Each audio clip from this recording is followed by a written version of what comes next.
আপনারা দেখছেন একুশে টেলিভিশন।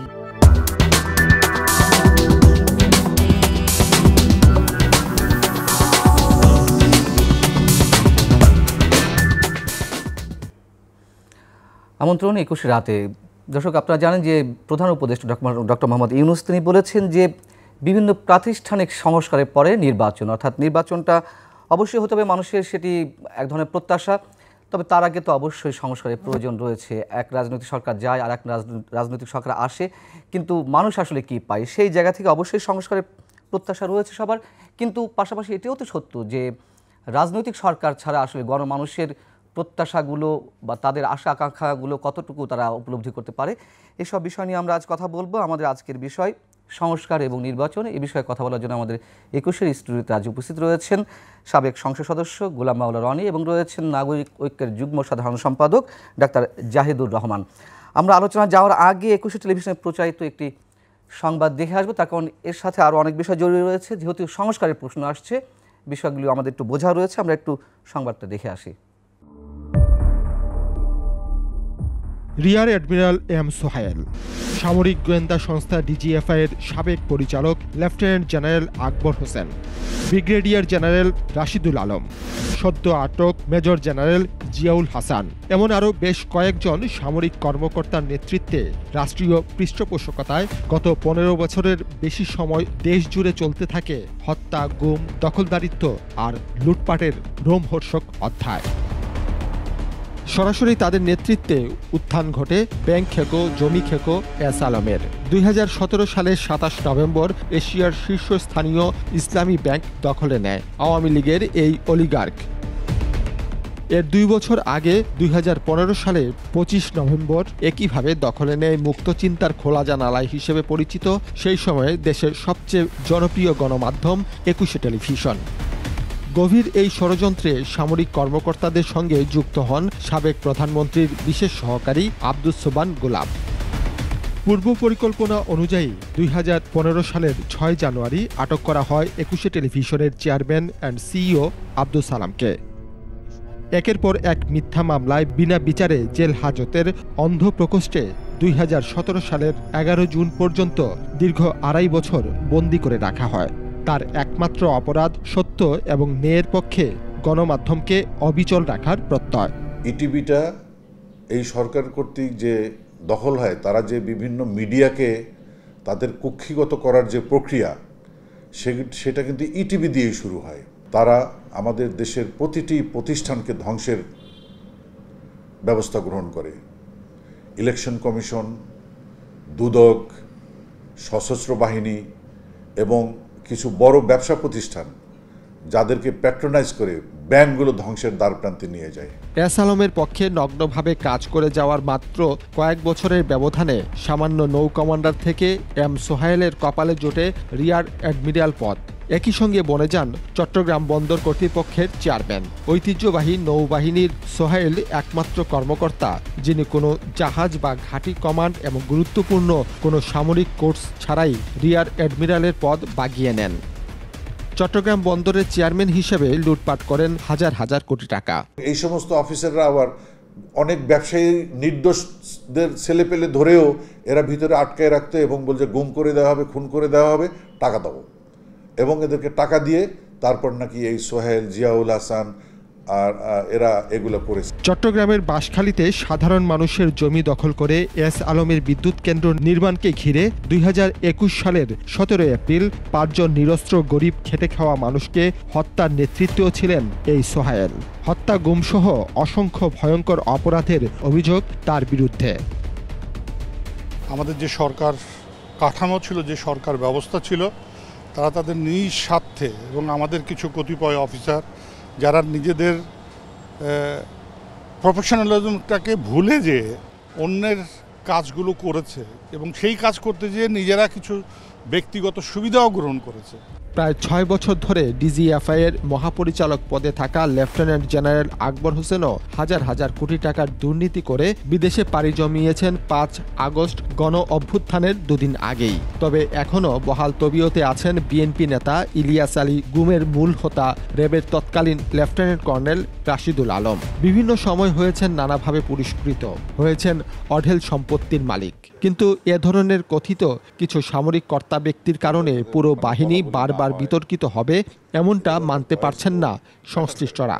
ডিজিএফআইকে তারা ব্যবহার করে তাদের নিজস্ব ব্যক্তি স্বার্থ, তাদের নিজস্ব রাজনৈতিক অভিলাষ এগুলো চরিতার্থ করার জন্য। এটা সেনাবাহিনীকে মানুষের কাছে হেয় করার জন্য আর একটা হীন প্রচেষ্টা ছিল এই সরকারের। কেবল চাকুরিচ্যুতি, অব্যাহতি কিংবা ওএসডি করা নয়, অভিযুক্তদের আইনের আওতায় এনে কঠিন শাস্তির বিকল্প নেই বলে মত সাবেক সেনা কর্মকর্তাদের। তারা বলছেন এসব দুষ্কৃতিকারী ভবিষ্যতে যাতে কোনো অবস্থায় দেশ ছেড়ে পালাতে না পারেন। যারা এই ধরনের কাজের সাথে সরকারের সাথে ওতপ্রোতভাবে জড়িত থেকে নিজেদের আমাদের এই সেনাবাহিনীর ভাবমূর্তিকে নষ্ট করেছে, এই ভাবমূর্তিকে ফেরত আনার জন্য এই সকল অফিসারদের বিচার হওয়া উচিত। আগামীতে কোনো সেনা সদস্য যেন বিশেষ কোনো ব্যক্তি বা দলীয় স্বার্থে ব্যবহৃত না হন তার নিশ্চয়তা বিধানেরও দাবি জানিয়েছেন সাবেক কর্মকর্তারা। মানবতা বিরোধী যে সমস্ত অপরাধ করছে। মানিক শিকদার, ২১ টেলিভিশন, ঢাকা। গোলাম মাওলা রনি, এই নিউজটি দেখানোর উদ্দেশ্য হচ্ছে যেহেতু সংস্কারের কথা বলা হচ্ছে, এই নিউজে যেমন ২১ টেলিভিশনের কথা আসছে, গণমাধ্যম সংস্কারের কথা বলেছেন ডক্টর মোহাম্মদ ইউনূস আমাদের প্রধান উপদেষ্টা। এখানে আর্থিক খাতে সংস্কারের কথা বলা হচ্ছে, কীভাবে ইসলামী ব্যাংক দখল করা হয়েছে এবং বিচার বহির্ভূত হত্যাকাণ্ড, সব বিষয়ে মোটামুটি এই রিপোর্টে চলে আসছে। এই কারণে এই রিপোর্টটি আপনাদের উদ্দেশ্যে দেখানো যে আগে সংস্কার তারপর নির্বাচন। আপনার মন্তব্য এই রিপোর্ট প্রসঙ্গে, যেহেতু আমরা এটা দিয়ে শুরু করতে চাই। প্রথমত হলো যে ২১ টেলিভিশন যেভাবে দখল হয়েছে ওটা একেবারে আমার চোখের সামনে হয়েছে। এবং আপনি জানেন পান্না যে এই টেলিভিশনে রাজনীতিবিদ হিসেবে যারা আগে টকশো করেছে, আমি সবচেয়ে বেশি টকশো করেছি, আপনাদের এখানে অংশগ্রহণ করেছি। আমার উপস্থাপনায় হ্যাঁ, এর আগে যারাই ছিলেন, এবং এমনও গেছে সপ্তাহে ২-৩বার করে কাম আসতে হয়েছে। পরবর্তী যখন এটা দখল হয়ে গেল এবং যাদের দ্বারা দখল হলো, তখন যে কজন মানুষ কষ্ট পেয়েছে বাইরে, তাদের মধ্যে আমি একজন। এবং এখানে মালিক পক্ষ থেকে অন্যান্য যারা ছিলেন সবার সঙ্গে আমার একটা ব্যক্তিগত সম্পৃক্ততা ছিল। কাজেই এই আব্দুস সোবহান গোলাপ একসময় আমার অফিসেও উনি কাজ করতেন আর কি, আমেরিকাতে আসার পরে। এখন সে যখন হঠাৎ করে এটার মালিক পক্ষ বনে গেল, ইভেন এস আলম সাহেব যারা আসলেন এখানে, এদের অনেককেই আমি চিনি, তাদের একেবারে আজ থেকে 20-25 বছর আগে তারা কেমন ছিলেন সব মিলিয়ে ঠিলিয়ে। তো এই কাজটি খুবই জঘন্য হয়েছে, মন্দ হয়েছে, সেটা ২১ টেলিভিশনের ক্ষেত্রে হোক, ইসলামিক টিভির ক্ষেত্রে, ইসলামিক ব্যাংকের ক্ষেত্রে হোক, ইসলামিক টিভির কথা হোক, বা অন্য যা কিছু হয়েছে। তো এই ঘটনার নেপথ্যে এই যে লেফটেন্যান্ট জেনারেল আকবরের নাম আসছে, তারপরে আমি এই দুজনের নাম, যেহেতু তারা ওই সময়টা খুব জুনিয়র ছিলেন, আপনার যখন হলো তখন তারা সম্ভবত লেফটেন্যান্ট কর্নেল পদমর্যাদার ছিলেন। তো জিয়াউল হাসান বা সুহাইল, এদের আসলে ওই মুহূর্তে সিদ্ধান্ত নেওয়ার মতো ক্ষমতা ছিল না। সিদ্ধান্ত নিয়েছে কিন্তু রাশেদুল আলম এই মুহূর্তে যিনি আছেন পদে, ওই সময় তিনি ছিলেন লেফটেন্যান্ট কর্নেল পদে, সেই কিন্তু অনেক কিছুর মূল হোতা। যাক, এনিওয়ে, কিন্তু সিদ্ধান্তটা আসছে মূলত তৎকালীন ডিজিএফআই প্রধানের পক্ষ থেকে। এই জন্য আমি মনে করি যে বাংলার জমিনে যদি এই আকবর, পরবর্তীতে আর একজন যারা হয়েছেন, ওই প্রধান বিচারপতিকে থাপ্পড় মেরেছেন যিনি, উনি ভালো বলতে পারবেন, এসকে সিনহাকে, মানে এই একটা রাষ্ট্রীয় গুরুত্বপূর্ণ প্রতিষ্ঠানকে ব্যবহার করে যে সকল সরকারি কর্মকর্তা দানব হয়ে গিয়েছিলেন এবং তাদের দানবীয় কর্মকাণ্ডের ফলে শেখ হাসিনার মধ্যে একটা রক্তপিপাসু যে চরিত্র, সেই চরিত্রটা রাক্ষসী চরিত্র যেটা জাগ্রত হয়েছিল, যার ফলে এই সময়টিতে ছাত্র জনতার মধ্য থেকে কত মানুষকে সরকার হিসাবে ৬০০ বা ৬৫০ এভাবে, জাতিসংঘের হিসাবে আসছে ৬০০, ৬৫০, সরকার হিসেবে হয়তো ৪০০, কিন্তু আমাদের মন বলছে এটি হয়তো ৩-৪ হাজার বা আরও বেশি হয়ে যেতে পারে। এত রক্ত, এত মৃত্যু এই কিছু দানবদের কারণে, এবং সেই দানবদের তাণ্ডবে একজন পলিটিক্যাল রাজনীতিবিদ, শেখ হাসিনা ওয়াজ এ রিয়েলি পলিটিক্যাল ফিগার, একটা রাজনৈতিক ব্যক্তিত্ব কি করে দানবে পরিণত হয়ে যায় এই সকল দানবদের কারণে, কি করে রাক্ষসে পরিণত হয়ে যায়, রক্ত এদের কাছে কোনো বিষয় নয়। এই সকল দানবদের কারণেই দেখা গেল একজন স্বরাষ্ট্রমন্ত্রী আসাদুজ্জামান খামাল হু ওয়াজ জাস্ট এ পিনাট। 2009 সনে একটা থানা আওয়ামী লীগের একজন নেতা হিসেবে উনি যখন সংসদে গেলেন, উনি আমাদেরকে দেখলেই লজ্জা পেতেন, ভয় পেতেন। সেই মানুষটি এত দানব হয়ে গেল, তার চোখের সামনে পুলিশ দেখাচ্ছে যে এইভাবে গুলি করে মরে যাচ্ছে, এবং একটা মরে যাচ্ছে আর একজন আসছে, একটা মরে যাচ্ছে 10 জন সামনে চলে আসছে। এবং এই যে মানুষের মৃত্যুর সেই দৃশ্য দেখে এই আসাদুজ্জামান খান কামাল, তাকে আমি যে 2009 সনে দেখেছি, তার সঙ্গে যে ওটা দেখি, আমার কাছে মনে হচ্ছে সে রাক্ষস যেভাবে রক্ত খায় এবং আরও খাওয়ার জন্য তার ভিতরে একটা ভাব লেসিন, ওইরকম সে ঘুষ খাচ্ছে। এই যে দেখেন বস্তা ভরে ভরে কারণ বাজার থেকে টাকা নিয়েছে। আমি কিন্তু আগে কল্পনাও করতে পারিনি যে এই লোকটি ঘুষ খেতে পারে, বস্তা ভরে ভরে টাকা নিতে পারে। এই লোকটি এরকম হত্যাকাণ্ডের সাথে জড়িত, এরকম হুকুম দিতে পারে। আমার কাছে মনে হয়েছে সব কাজ বোধহয় বেনজিরই করে, সব কাজ বোধহয় আসাদি করে, সব কাজ বোধ হয় হারুনি করে। কিন্তু দেখা গেল যে না, ওনার নির্দেশে সমস্ত কাজকর্মগুলো করেছে। তো যেহেতু আমরা একটা ঐতিহাসিক সময় পেয়েছি, সে আমি বলবো ব্লেসিং অফ অলমাইটি আল্লাহ আমাদের জাতীয় জীবনে এরকম একটা সময় দিয়েছে। এবং এই সময়টিতে যদি আমরা এই ধরনের কালপিটদেরকে বিচারের আওতায় আনতে না পারি, এবং আমি মনে করি যে কিছু কিছু জায়গাতে শুনতে খারাপ শোনায় যে এদেরকে অনেকে সেভ করার চেষ্টা করছে, বিচারের আওতায় আনার চেষ্টা করছে। এরা তো আসলে বিচার করেনি, এরা অবিচার করেছে। ফলে কিছু কিছু জায়গাতে বড় বড় যারা অপরাধী তাদেরকে আসলে জনগণের হাতে ছেড়ে দেওয়া উচিত। অবিচার প্রয়োজন। হ্যাঁ, কিছু কিছু জায়গাতে। অর্থাৎ আপনি আপনার সাথে যে ধরনের আচরণ করলো, একজন আপনাকে তলোয়ার নিয়ে আপনাকে খুন করতে আসলে পেটে ঢুকাবে, আপনি তখন লা ইলাহা ইল্লা আনতা সুবহানাকা ইন্নী কুনতু মিনাজ জালিমিন বলে তাকে একটা ফু দিলেন, ইট ডাজ নট ওয়ার্ক। এভাবে কাজ করেন, তখন আপনাকে দৌড় দিতে হবে অথবা কুমফু কেরাত করে ওর তলোয়ারকে ফিরাতে হবে। এখন যে কথা নিশ্চয়ই যেটা বলছেন, ফলে যে জায়গাগুলো যারা যে কর্ম করেছে তাদের কর্মের প্রতিফলটা পাওয়ার সময় হয়েছে, দেওয়ার সময় হয়েছে। এখন যারা দায়িত্বে আছেন তারা সেই কাজটি করবেন। এই একটা। আর একটা হলো উনি বলবেন, কিন্তু তার আগে আমি শুধু ক্লু দিয়ে যাচ্ছি যে ডক্টর মোহাম্মদ ইউনূসের যে আগে সংস্কার তারপরে নির্বাচন, এই কথার সঙ্গে আমি একেবারে আসবো, অবশ্যই মানে খুব বেশি দ্বিমত পোষণ করি। জি, ডক্টর জাহিদুর রহমান, আপনি নিশ্চয়ই, আমার যদি ভুল না হয়ে থাকে, 10 বছর পরে টিভিতে এলেন, 2015 পরে। বিষয়টা এই জন্যই বললাম যে কীভাবে কত আঙ্গিকে মানুষের কণ্ঠ রোধ করে রাখার অপচেষ্টা।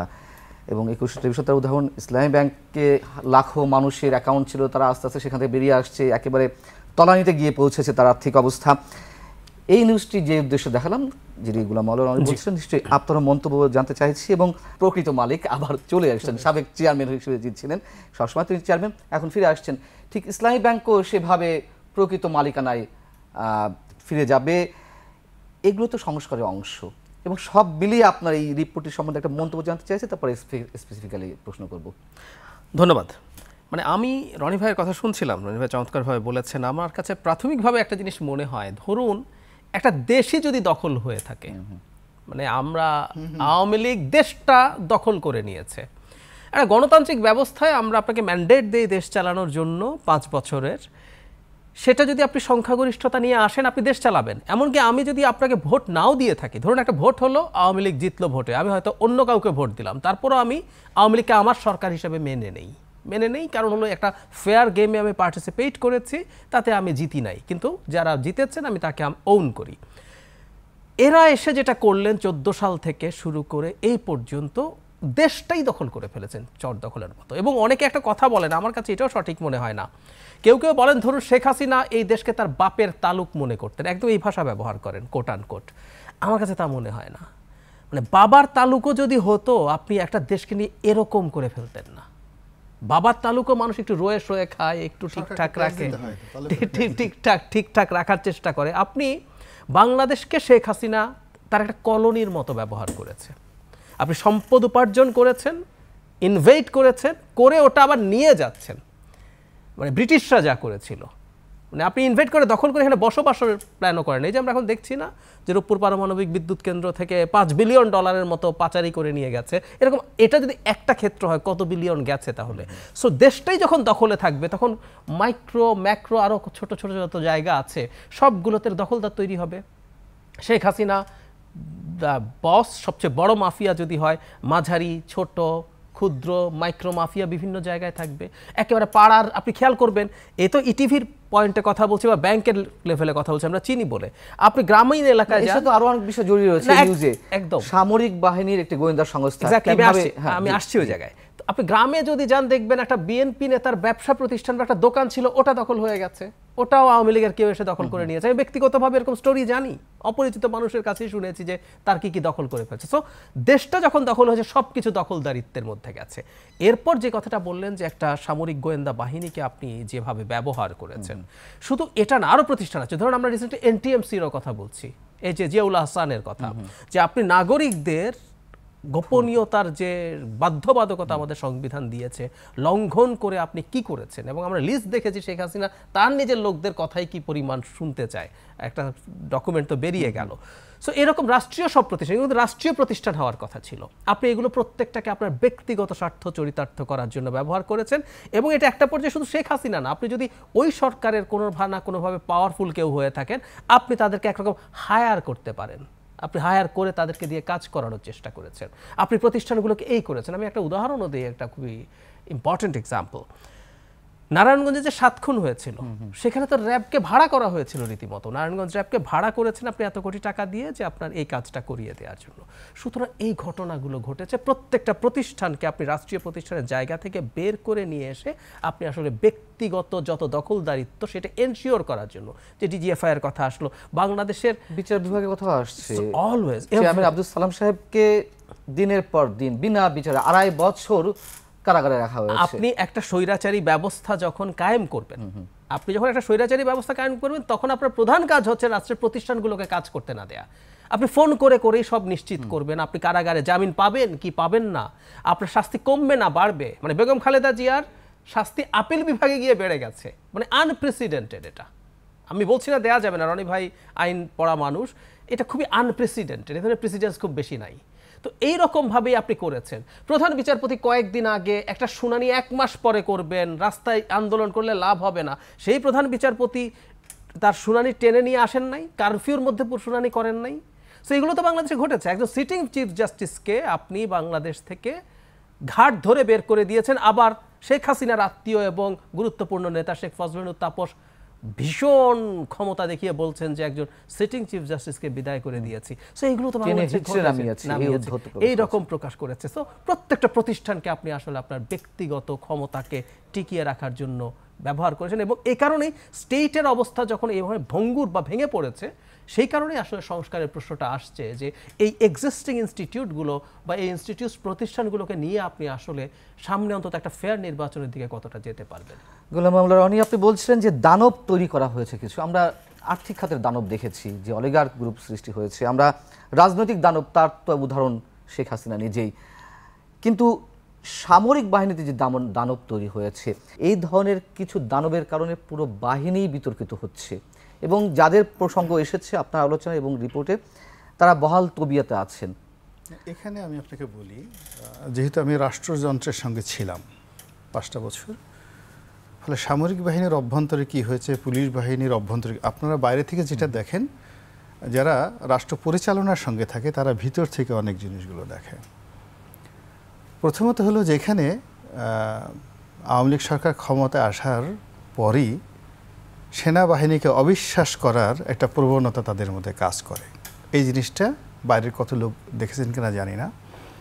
অর্থাৎ তাদেরকে বিলাসিতা করার সুযোগ দেওয়া হলো, অর্থবিত্ত কামানোর সুযোগ দেওয়া হলো, তাদের পেটে যেন ভুঁড়ি জন্মে, 3 বেলা খাবার খায়, বেল্ট পরা লাগবে না, দামি দামি গাড়ি পরবে, যেন তারা কোনো অবস্থাতে যুদ্ধ করতে না পারে। একটা অথর্ব বাহিনীতে রূপান্তরিত করার যে মাস্টার প্ল্যান, এটা 2009 থেকে একেবারে আজকে মানে জানি না, মানে যেদিন 5ই আগস্ট পর্যন্ত it was the master plan of Awami League. ফলে প্রশিক্ষণ, অস্ত্র এবং দক্ষতা এটা বৃদ্ধি করে সেনাবাহিনীকে একটি আধুনিক মানের, বিশ্বমানের সেনাবাহিনী করার কোনো পরিকল্পনা আওয়ামী লীগ সরকারের ছিল না। আর সেনাবাহিনীর মধ্যে অ্যাবভ কর্নেল লেভেলের যারা আছেন তাদেরকে জয় বাংলার লোক বানানোর জন্য তাদের একটা দ্বিতীয় মাস্টার প্ল্যান ছিল। 3 নম্বর যেটা আছে সেটা হলো সেনাপ্রধান এই পদটি অনুগত থাকবে জাস্ট লাইক এ পুলিশ প্রধানের মতো, এটার একটা প্ল্যান ছিল। আর ডিজিএফআই এর যে প্রতিষ্ঠানটি, এটি অ্যাবসলিউটলি আওয়ামী লীগের মধ্যে একটা ব্রাদারহুড তৈরি করার মাস্টার প্ল্যান ছিল। ফলে কি হলো, অন্যান্য প্রতিষ্ঠানগুলোর মধ্যে যে চেইন অফ কমান্ড ছিল সেটার বাইরে গিয়ে ডিজিএফআই এর যে প্রতিষ্ঠানটি, এটি শেখ হাসিনার জমানাতে একেবারে রীতিমতো একটা অদ্ভুত প্রতিষ্ঠানে পরিণত হয়। এখানে দেখেন ডিজিএফআইতে আমরা হয়তো আকবরের নাম বলি, আবেদিনের নাম বলি ডিজি হিসেবে, তো এরকম সামরিক পদ পদবি কিন্তু এটা অনেক সময় বদলি হয়ে যায়। এ আসলো 6 মাস থাকলো, 2 বছর থাকলো, এরপর অনেক আসলো, কিন্তু বেশিরভাগ পদ কিন্তু বেসামরিক। এবং সেরা সহকারী পরিচালক হিসেবে ঢুকে এবং পরিচালক হিসেবে তারা ওখান থেকে রিটায়ার্ড করে বেসামরিক যারা লোকজন। এবং এই বেসামরিক লোকজনের ডেজিগনেশন পরিচালক ইকুইভ্যালেন্ট ব্রিগেডিয়ার। তো এই যা নিয়োগগুলো পার্মানেন্ট, মানে সরকার যাক সরকার আসুক, মানে অন্যান্য সামরিক কর্মকর্তারা পরিবর্তিত হবে, কিন্তু বেসামরিক যারা কর্মকর্তা পরিবর্তন হবে না। ফলে এই ডিজিএফআইটাকে এবং এনএসআই এই দুটো প্রতিষ্ঠানটাকে এমন সুন্দরভাবে বেসামরিক লোক দিয়ে সাজিয়ে গিয়েছে যে এখনও ওখানে যদি কোনো একজন নতুন লোককে দেওয়া হয় সেও দানবে পরিণত হয়ে যাবে। This is the reality of, automatically তারা দানব হয়ে যাবে।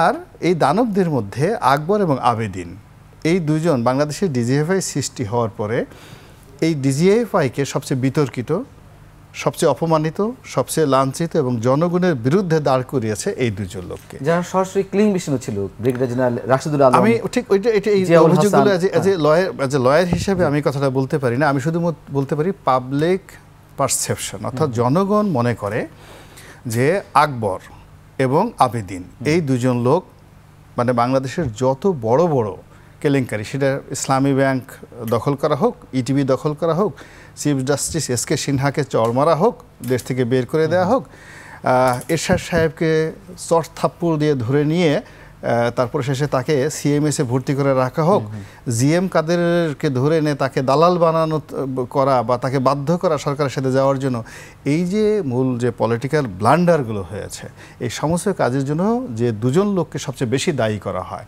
তারা হলো এই আবেদিন এবং জেনারেল আবেদিন এবং জেনারেল আকবর। এই গেল একটা। বাইরে সরকার যেটা করেছে, পুলিশকে তারা বিশ্বাস করেছে, এবং পুলিশকে পেট্রোনাইজ করার জন্য তাদেরকে অর্থ দ্বারা, অস্ত্র দ্বারা, অর্থাৎ এমন সব অস্ত্র পুলিশকে দেওয়া হয়েছে যেগুলো সাধারণত সামরিক বাহিনীতেও নাই, এত অত্যাধুনিক অস্ত্র তাদেরকে দেওয়া হয়েছে। ফলে এগুলো দিয়ে তাদের হাতে এমন ক্ষমতা দেওয়া হয়েছে যার ফলে সেনাবাহিনীর সাথে যাতে অনাগত দিনে যদি পুলিশের যুদ্ধ হয় পুলিশ যেন জয় লাভ করে, এইভাবেই তাদেরকে সংখ্যা বাড়ানো হয়েছে, তাদেরকে পদ পদবি দেওয়া হয়েছে। যেমন ধরুন আপনি পাকিস্তান জমানাতে একজন আইজি মানে বাংলাদেশ পুলিশের একজন আইজি পাকিস্তান জমানাতে তার ডেজিগনেশন ছিল joint secretary, only joint secretary ছিল। তো এখন বাংলাদেশ পুলিশের যিনি কর্মকর্তা তাকে একেবারে 4 স্টার জেনারেল সেনাপ্রধানের সমপর্যায়ে করে দেওয়া হয়েছে এবং তাকে সিনিয়র সচিব পদমর্যাদা দেওয়া হয়েছে। এটা হলো কাগজে কলমে, কিন্তু আলটিমেটলি যখন পাশাপাশি দাঁড়াতো আওয়ামী লীগ জমানাতে মনে হতো সেনাপ্রধান পুলিশ প্রধানের অধীনে কাজ করতেছে। তার বাস্তব প্রমাণ হলো জেনারেল আজিজ এবং ওই জেনারেল ও চট্টগ্রামে আপনি একটা ভিডিও ফুটেজ দেখেন, তো জেনারেল আজিজ এবং বেনজির এই দুজন পাশাপাশি হাঁটছে। তো হাঁটার পরে মনে হবে জেনারেল আজিজ হলো তার ভাতিজা, মানে বেনজিরের ভাতিজা, এবং বেনজির যে বস গ্যাংস্টার, সে যেভাবে ভুড়ি দুলিয়ে লাঠি দুলিয়ে যেভাবে কথাবার্তা বলছে, ওটা দেখে আমার আসলে সেনাবাহিনীর জন্য ওই মুহূর্তে খুব মায়া হয়েছে, সিরিয়াস মায়া হয়েছে। এবং আমি সবচেয়ে বেশি খুশি হয়েছি এই আগস্টের এই বিপ্লবের সময়, যখন এই বর্তমান আইজিকে ঘেরাও করেছে এবং পালানোর জন্য সে সেনাবাহিনীর সহযোগিতা করেছে এবং সেনাবাহিনী গিয়ে তাকে রেস্কিউ করে সেখান থেকে নিয়ে এসেছে এবং পিছনের দরজা দিয়ে ওয়াল টপ গিয়ে সেখান থেকে পড়তে গিয়ে অনেক এই ধরনের মানে আওয়ামী লীগের অলিগার যারা মানে পুলিশ অলিগার তাদের কারো পা ভেঙেছে এবং শুনছি হারুনেরও নাকি পা ভেঙে গেছিল, সত্য মিথ্যা আমি জানি না। এটা শুনে আমি কিছুটা হলো তৃপ্তি পেয়েছি, এর কারণে বাংলাদেশের সেনাবাহিনীকে নিয়ে যে কয়জন লোক স্বপ্ন দেখে আমি তাদের মধ্যে একজন ব্যক্তি। সাধারণত আমি দেখি অনেক বড় একটা সেনাবাহিনী হবে আমাদের, তাদের মার্চ দেখলে তাদের প্যারেড দেখলে বুক ফুলে যাবে। জনআকাঙ্ক্ষা তো এর মধ্যে প্রতিফলনের একটি বিষয় দেখা গেছে ডক্টর জাহিদুর রহমান। আমরা দেখলাম যে জেনারেল ওয়াকারুজ্জামান কথিত রয়েছে যে সাবেক প্রধানমন্ত্রীর আত্মীয় এবং সেই জায়গা থেকে তিনি তার সঙ্গে বিট্রে করবেন না বিধায় তাকে এই অবস্থানে নিয়ে আসা হয়েছে। সবশেষ যে কোনো কারণেই হোক যেভাবেই হোক আমরা দেখলাম যে জনগণের সঙ্গে বিট্রে তিনি করেননি। কিন্তু এই যে সামরিক কর্মকর্তারা এখনও রয়েছেন গুম খুনের সঙ্গে জড়িত এবং বিচার বহির্ভূত হত্যাকাণ্ড বা এই যে দখলদারিত্বের সঙ্গে জড়িত, তারা এখনও বহাল তবিয়তে রয়েছে কেন, কিভাবে, কি অবস্থায়, কি হওয়া করা উচিত? ধন্যবাদ। মানে এই যে জেনারেল ওয়াকারুজ্জামান যে শেষ পর্যন্ত শেখ হাসিনার পক্ষে দাঁড়ালেন না, মানে আমরা ওনার একটা মিটিং করেছিলেন কম্বাইন্ড, হ্যাঁ, তো এটার কিছু তথ্য আমাদের সামনে এসছে। কারণ যেখানে হয় যে ওই মিটিংয়ে প্রেজেন্ট যারা ছিলেন তাদের অনেকের সাথে আমাদের অনেকেরই যোগাযোগ ছিল।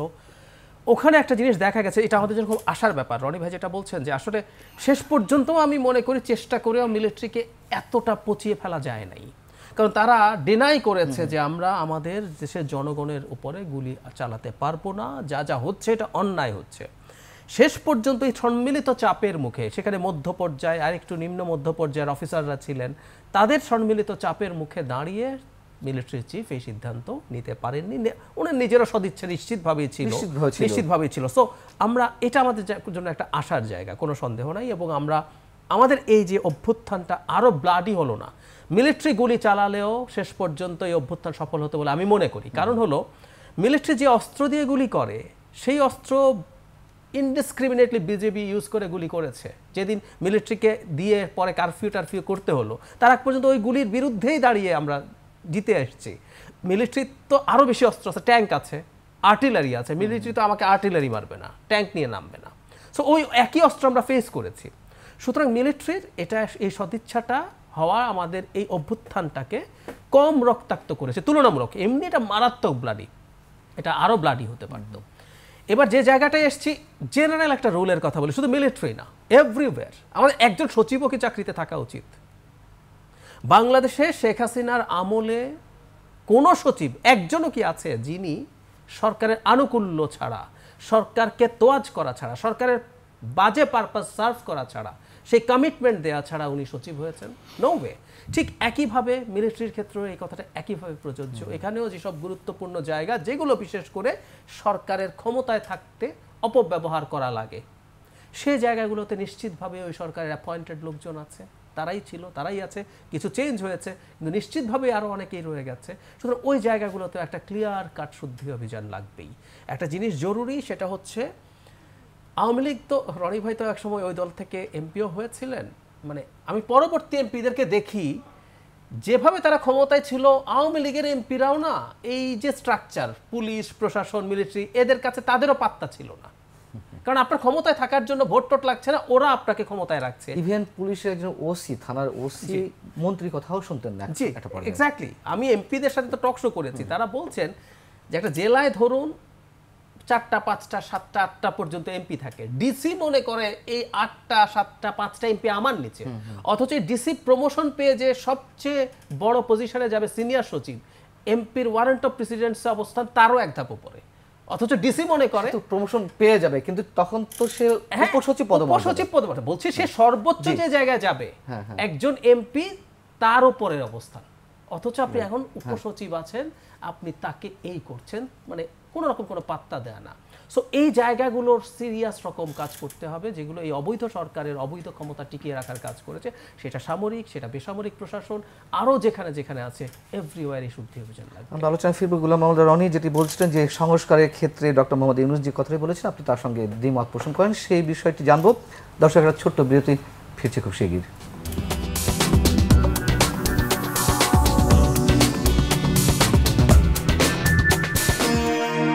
আবার আমন্ত্রণ 21 রাতে। গোলাম মাওলা রনি যেটি বলছিলেন যে আপনার দ্বিমত করার বিষয়টি সংস্কার প্রশ্নে এবং নির্বাচন, সেটি হলো যে আমি একেবারে প্রথমে বলে নেই, 2009 সন থেকে ডক্টর ইউনূসের সঙ্গে আমার সম্পর্ক। রাজনীতিবিদদের মধ্যে কার সাথে তার কতটুকু সম্পর্ক আছে জানি না, কিন্তু আমার সঙ্গে তার সম্পর্কটা পারিবারিক সম্পর্ক। এবং আমি আমার দলের বাইরে গিয়ে সরাসরি প্রধানমন্ত্রীর কাছে ডক্টর ইউনূসের কথা বলেছি এবং সেটা আবার লিখেছি জাতির কাছে। হ্যাঁ, যে তার সঙ্গে একটা সমঝোতা করে দেওয়ার জন্য ডক্টর ইউনূস আমাকে রিকোয়েস্ট করেছেন যে তুমি এই কথাটা প্রধানমন্ত্রীকে বলো, আমার সঙ্গে একটা বৈঠকের ব্যবস্থা করে দাও, এবং আমি সেটা তার পক্ষে চেষ্টা করেছি। আমি বাংলাদেশ প্রতিদিনে ডক্টর ইউনূসকে নিয়ে, কত সালের কথা এটা 2011 সালের কথা, 11 সালের কথা। তখন কি এই ধরনের মামলা একের পর এক তার উপরে? না, তখন কিছুই হয়নি, তখন এই তাকে নিয়ে প্রচারণা হচ্ছিল গ্রামীণ ব্যাংক থেকে। না, তখন পদ্মা সেতু হয়নি, তখন তাকে গ্রামীণ ব্যাংক থেকে বাদ দেওয়ার হয়ে গেছে। আচ্ছা, তো ওই সময়টিতে তিনি আমাকে একেবারে রিকোয়েস্ট করার পর আমি প্রধানমন্ত্রীর সঙ্গে সরাসরি বলেছি, এবং এই আব্দুল সোবহান গোলাপও তখন সামনে ছিল, এসটি ইমাম সাহেব ছিলেন, অলমোস্ট আওয়ামী লীগের 20 থেকে 25 জন সিনিয়র নেতৃবৃন্দ ছিল। প্রধানমন্ত্রী রুমের বসে বললাম যে আপা, ডক্টর মোহাম্মদ ইউনূসের সাথে সম্পর্কটা স্বাভাবিক করা যায় না? তো উনি সরাসরি বললেন যে ওই বেঈমানের বাচ্চার সাথে কোনো সমঝোতা নেই। এখানে জাস্ট এই কথাগুলো বললেন। বলার পর আমি আবার ডক্টর ইউনূসকে সেটা জানালাম যে এই ঘটনা, এবং এটা শুধু আমি আবার তারপরে পত্রিকায় লিখে দিলাম, মানে এটা একটা রেকর্ড যা যা ঘটেছে অ্যাজ ইট ইজ বাংলাদেশ প্রতিদিনই লিখে দিলাম। এরপরে ডক্টর ইউনূসকে নিয়ে আমি মোট 3টে লেখা লিখেছি। একবার লিখলাম যে এই কথাটা বলার আগে তাকে গ্লোরিফাই করার জন্য হু ইজ ডক্টর ইউনূস, এটা একটা লেখা লিখলাম বাংলাদেশ প্রতিদিনের সম্পাদকীয়তে। এরপরে এই ঘটনা লিখলাম। আবার পরবর্তীতে তার যখন খুবই ক্রুশিয়াল টাইম গেল, তখন নয়া দিগন্তে তাকে নিয়ে একটা লেখা লিখেছি। তখন উনি আমেরিকাতে ছিলেন। উনি আমেরিকা থেকে টেলিফোন করে আমাকে ধন্যবাদ জানালেন যে রনি, আমার যে সমস্যাটা বা আমার যে হু ইজ ডক্টর ইউনূস, তো তোমার লেখাতে যেভাবে তুমি ফুটিয়ে তুলেছ এটা আমিও পারতাম না, তুমি আমার চেয়ে ভালোভাবে সুন্দরভাবে এই জিনিসটা সুন্দরভাবে লিখিয়ে দিয়েছো। এই কথাটা বলার অর্থ যে ডক্টর ইউনূসকে আমি যে কথাটা বলছি এটা হলো হৃদয় থেকে। এখন আমি ডক্টর ইউনূসের সাথে যাইও নাই, তাকে আমার দরকারও নাই, আগামীতে দরকার হবে, কিন্তু তার যখন দরকার ছিল আমি তখন তাকে সাহায্য করেছি। তো সাহায্য করার পরে এখন যেটা আমার কাছে মনে হচ্ছে যে তিনি যে পথ অবলম্বন করছেন, যে পোস্ট অ্যান্ড পোর্টফোলিও, এই জায়গাটা হলো রাজনীতির পথ। তার অফিসটা হলো it's a political office, it's not the গ্রামীণ ব্যাংক অফিস, এটা বিশ্ব ব্যাংকের হেড অফিস নয়, পলিটিক্যাল অফিস। তো এই পলিটিক্যাল অফিস পরিচালনা করার জন্য যে রাজনৈতিক প্রজ্ঞা, যে এক্সপেরিয়েন্স যেটি দরকার, সেটি ডক্টর মোহাম্মদ ইউনূসের নেই। তত্ত্বাবধায়ক চিফ হিসেবে যারাই আসবেন তাদের তো এই ঘাটতি থাকবেই। যারা আসবেন তারা শুধুমাত্র ইলেকশন করার জন্য আসবেন, আমি ওই কথাটাই বলছি। তিনি যদি তার কর্মপন্থাকে একটা জায়গার মধ্যে রাখেন যে আমি এর বাইরে যাব না, তাহলে তিনি সফল হবেন। কিন্তু তিনি যদি তার কর্মটাকে আরও বড় করে ফেলেন এবং সেই কর্মের মধ্যে যদি কোনো কারণে রাজনীতি ঢুকে যায়, তাহলে তিনি সেটা সামাল দিতে পারবেন না, তিনি বিপদে পড়বেন, মারাত্মক বিপদে পড়বেন। এবং তার সাথে এখন যারা আছে তারা কেউ তাকে সাহায্য করতে পারবে না রাজনীতির ময়দানে। তার যারা সঙ্গী সাথী ব্যক্তিগত মনে হয়, মানে একেবারে নির্দিষ্টভাবে আপনার মন্তব্য জানতে চাওয়া হয়, সংস্কারের জন্য তো আসলে সময়ের প্রয়োজন না, না করে নিশ্চিত না করে নির্বাচন করেও বা কতটুকু লাভবান হবে জাতি? না, প্রথমত হলো যে এই সংস্কার করাটা তার কর্ম নয়। দ্বিতীয় কারণ হলো তিনি পারবেন না এই কাজটি করতে, একেবারেই পারবেন না। আপনি দেখেন এই যে আজকের এই কথাটা বলে আমি পারবেন না, আপনার সঙ্গে যদি একমত পোষণ করিও, তারপরেও কথা হচ্ছে যে এটা এই রেকর্ডে থেকে যাবে। তো রাজনৈতিক সরকারগুলো কি সমস্যা করছে? রাজনৈতিক সরকার করুক বা না করুক ডাজ নট ম্যাটার, তারা পলিটিক্যাল কমিটমেন্ট জনগণের সাথে যে কোনো ভালো কাজ লং রানে, যেটাকে বলা হয় সাস্টেনেবল রিফরমেশন, এটা পলিটিক্যাল গভর্নমেন্টগুলো করলে সেটা বেশি দিন টিকে। আর যদি তাড়াহুড়ো করে ধরেন অনেক কিছু করা হয়, যেমন আমাদের দেশে এখন পর্যন্ত জাতির জনক বঙ্গবন্ধু শেখ মুজিবুর রহমান, তার পরিবার, এখন যদি শেখ হাসিনা বাংলাদেশে আসে, অ্যাজ পার কনস্টিটিউশন যতক্ষণ পর্যন্ত স্থগিত না করবেন তাকে মিলিটারির প্রোটোকল দিতে হবে। এখানে ডক্টর ইউনূস ইচ্ছা করলে এটা বন্ধ করতে পারবেন না, মিলিটারিকে সেখানে যেতে হবে। জাতিজনক শব্দটাও তো বোধহয় থাকছে না সংবিধানে, একটা রুল জারি করা হয়েছে, বুঝতে পারছি কি হতে যাচ্ছে না। সেটা অনেক বিতর্কের পরের ব্যাপার। অর্থাৎ আপনি একটার পর একটা জটিলতা যদি নিয়ে আসেন, তাহলে আপনার যে মূল গেমগুলো, আপনি এখন যদি ধরেন 10টা আইটেম ঠিক করেন যে আমি আইসিটি অ্যাক্ট বাদ করব, আমি যাতে এই জিনিসগুলো বাদ করবো, অর্থাৎ 10টা জিনিস ঠিক করে যদি আপনি আপনার একটা রোড ম্যাপ বলেন, এবং এই রোড ম্যাপের মধ্যে আপনি যদি ক্লিয়ার কাট বলেন যে আমি এই সংস্কারগুলো করব এবং এই কাজ করার জন্য আমার এতদিন সময় দরকার, এরপরে আমি নির্বাচনে যাব। কিন্তু আপনি যদি এটা অনির্দিষ্ট সময়ের জন্য থাকতে চান এবং অনির্দিষ্ট সংস্কার, আজ পান্না সাহেব আপনি একটা সংস্কার বলেন, কালকে জাহির সাহেব আর একটা বলেন, পরশুদিন রনি সাহেব আর একটা বলেন, এবং আপনার কাছে মনে হলো ভালো, তাহলে এই 3টা করতে গিয়ে আপনার আরও সময় বাড়িয়ে নিলেন।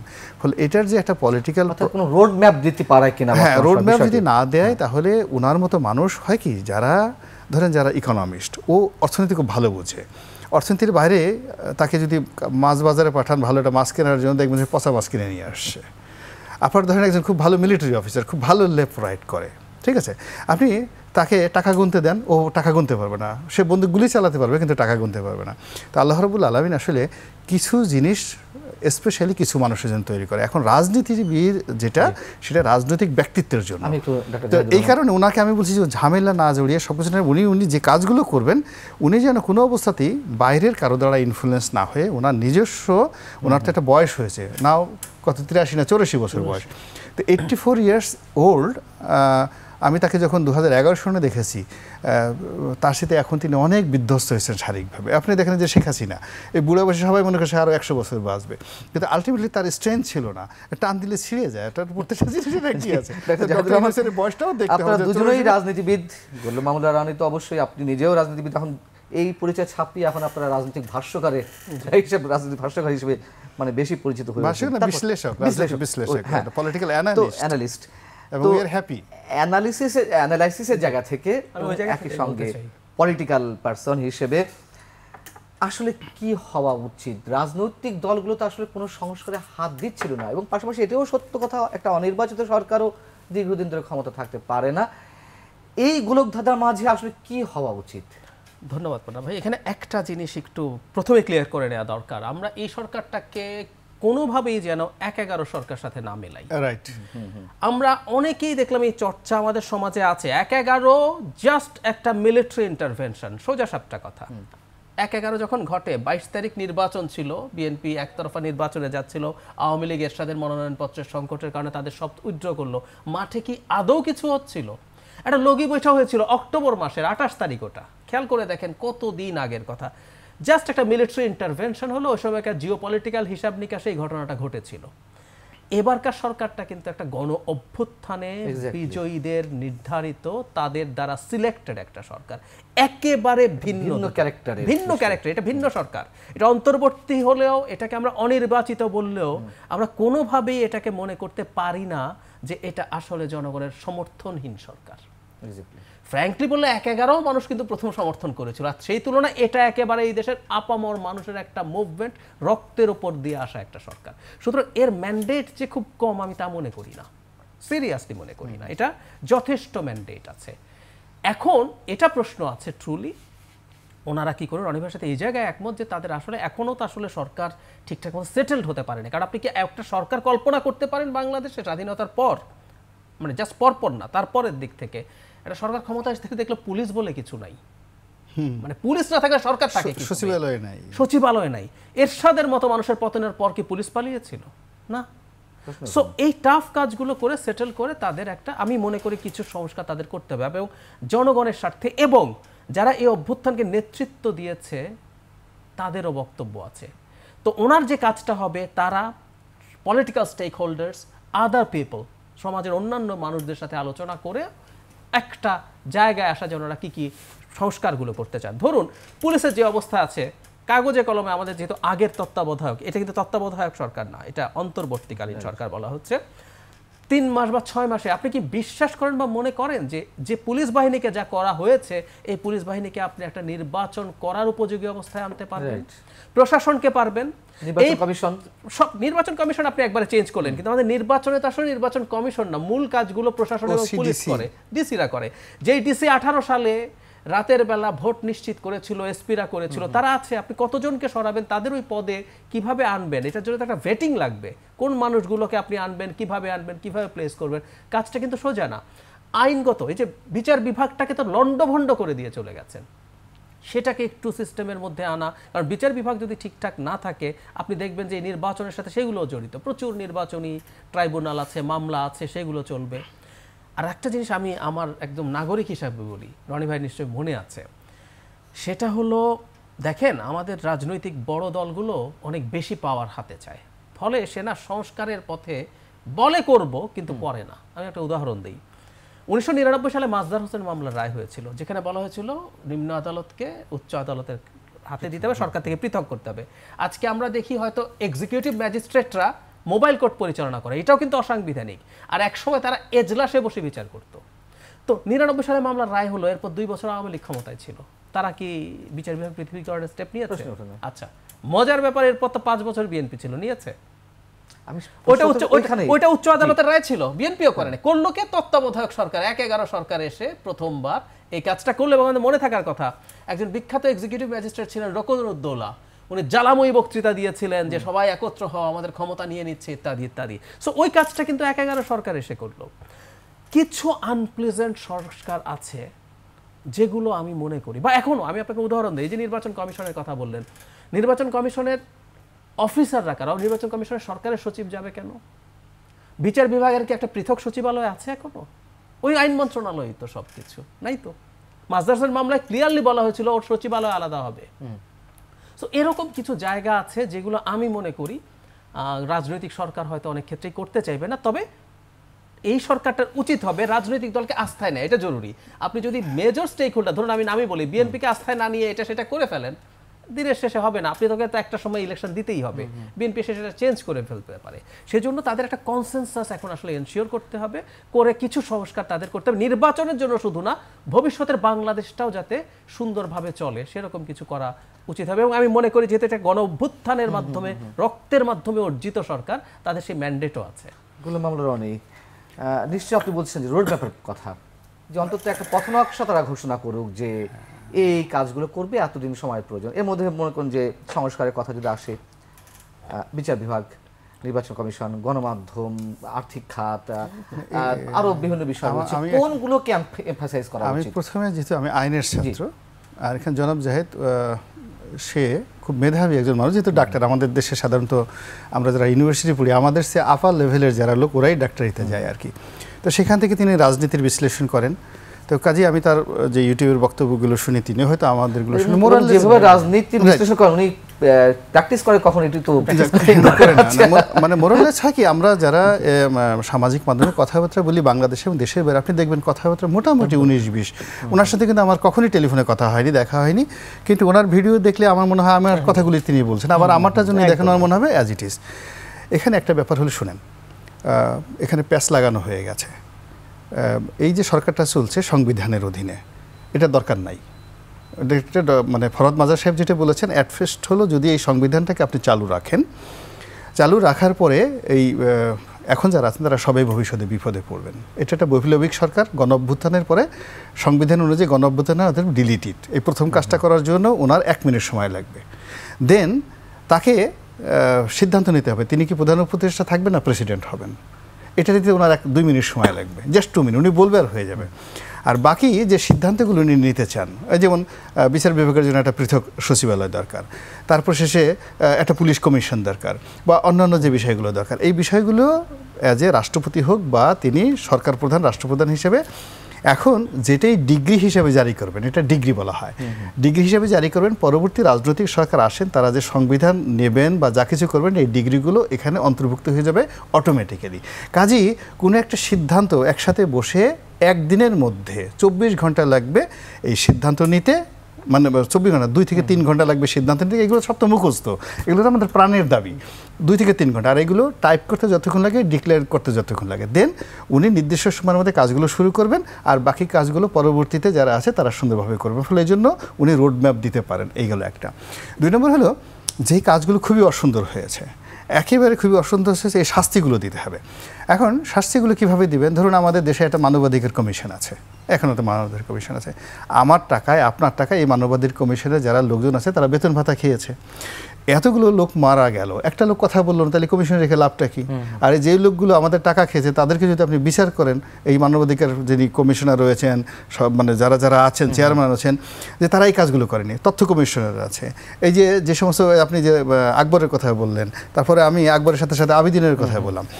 এখন আপনি একটা সিলেক্ট করে একটা তালিকা করে ফেললেন যে আমার এই রাষ্ট্রের জন্য টপ 100 কালপ্রিট আছে, যারা শেখ হাসিনার পেছনে তার মতো একটা আমি নিজে বলি, শুনেন, 2001 মানে 1981 থেকে 2014 পর্যন্ত আমি শেখ হাসিনাকে কাছে দেখেছি।